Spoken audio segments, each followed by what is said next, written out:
আমার একটা ছবি তোলার প্রতি খুব আগ্রহ।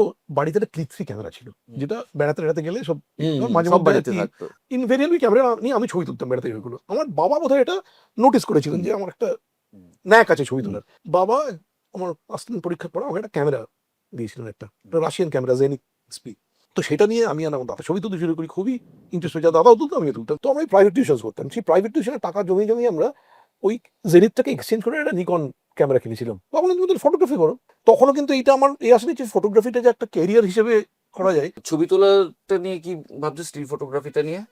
আমার খুব ইচ্ছা আছে পাবলিশ করার বা এই করার, কারণ এক্সিবিশন করার। আমি আমার ছবি দেখাচ্ছিলাম একজন পাবলিশারকে। তো আমার কাছে প্রচুর বিহাইন্ড দ্য সিনস ছবি থাকে, যে ছবিগুলো খুব খুব রেয়ার ছবি। মানে নর্মালি তুমি একটা অমিতাভ বচ্চনকে ওই রকম ভাবে একটা দেখো নি, স্ট্রিট পোর্ট্রেচারের কাজ, যেটা আমার ল্যান্ডস্কেপ বা স্ট্রিট পোর্ট্রেট, যেটা আমি পছন্দ করি করতে। তো এই পাবলিশার বলুন যে না না, আপনার কাছে এইরকম এমন অদ্ভুত ছবি আছে, ক্যাটরিনা কাইফ মেকআপ করছে বা এটা অমিতাভ বচ্চনের ক্যান্ডিড মোমেন্ট, এরকম। তো এটা দেখো অনেক বেশি ইন্টারেস্টিং হয়, আমি সেটা পরে করা যাবে। তো দেখা যাক, আমার ইচ্ছা আছে খুব আর কি এটা করার।